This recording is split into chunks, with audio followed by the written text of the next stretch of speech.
Ya ilahi Rabbi, bila aku mengenalmu, sesungguhnya Engkau telah memberi petunjuk kepadaku. Jika aku mencarimu, sesungguhnya karena Engkau menghendakiku. Jika aku datang kepadamu, sesungguhnya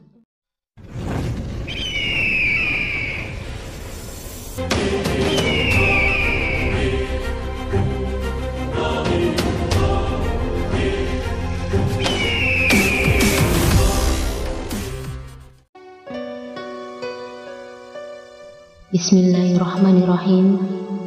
Assalamualaikum warahmatullahi wabarakatuh.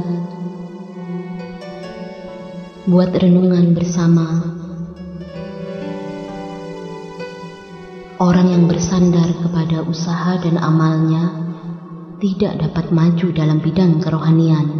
Jika dia mau maju dalam perjalanannya, dia hendaklah mengubah haluan pandangannya. Dia tidak boleh lagi memandang dari amal kepada Allah. Sebaliknya, dia hendaklah memandang dari Allah kepada amal. Dia tidak seharusnya melihat amal sebagai kendaraan yang membawanya menuju Allah. Sebaliknya, dia seharusnya melihat amal itu adalah tarikan dari Allah agar dia dapat menuju kepadanya. Dia seharusnya tidak merasa gembira melihat amalnya membawanya hampir dengan Allah, karena penglihatan begini mengandungi tipu daya. Dia hendaklah melihat Allah saja yang bertindak membawanya hampir dengannya. Amal yang lahir daripadanya adalah kurniaan Allah sebagai tanda bahwa dia mempersiapkan untuk bertemu dengan Tuhannya. Inilah seharusnya membuat dia bergembira. Amal kebaikan itu adalah rahmat dari Allah, bukan hasil dari usaha kita. Jadi kita sepatutnya bergembira menerima rahmat-Nya, tidak bergembira melihat diri kita berbuat kebaikan. Amal bukanlah tujuan, tetapi hanya alat untuk menuju kepada tujuan. Sifat kewalian dizahirkan kepada wali Allah itu sendiri, sedangkan kepada orang ramai dizahirkan sifat manusia biasa, hingga orang ramai tidak mengetahui kedudukannya yang sebenarnya. Dengan demikian, seseorang wali Allah itu diberi layanan sebagai manusia biasa. Dia perlu hidup dan menguruskan kehidupan seperti orang ramai. Bukan kesulitan yang membuat kita takut, tapi ketakutan yang membuat kita sulit. Seorang pemberani bukan orang yang tidak mempunyai rasa takut, tapi orang yang mampu berjalan di atas rasa takutnya. Lebih baik dibenci namun menjadi diri sendiri, daripada menjadi munafik hanya untuk disukai orang lain. Jujur, aku tidak kehilangan seorang teman atau sahabat pun. Aku hanya baru sadar kalau aku tidak pernah memilikinya. Jangan katakan pada Allah, aku punya masalah besar. Tetapi katakanlah pada masalah bahwa aku punya Allah yang maha besar.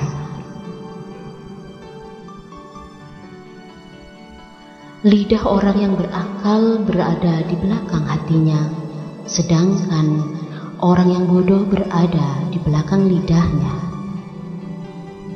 Allah berfirman,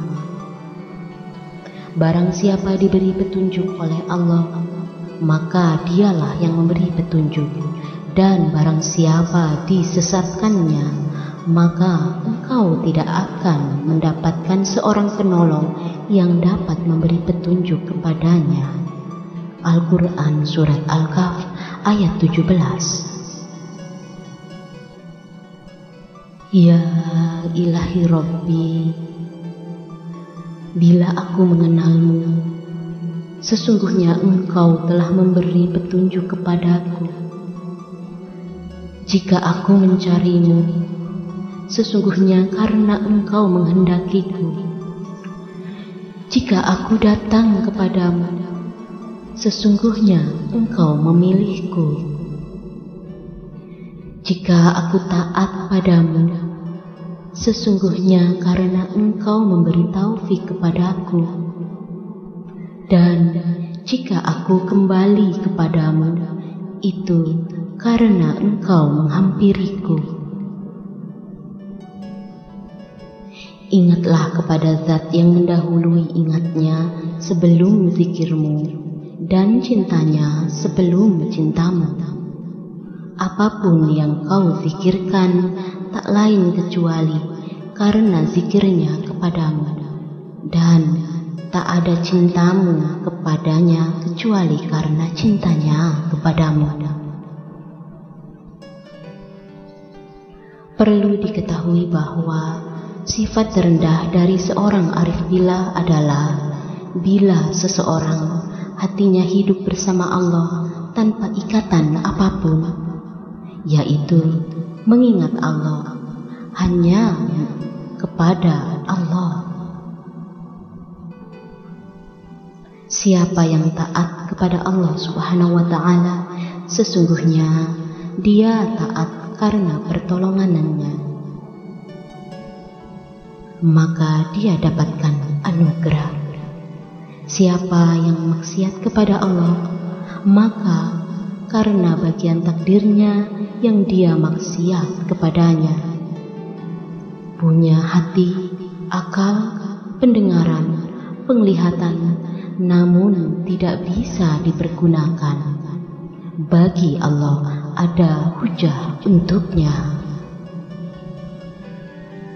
Ketahuilah bahwa anugerahnya mendahului ketaatan hambanya sebelum dia taat, dan keadilannya mendahului maksiatnya sebelum dia berbuat maksiat.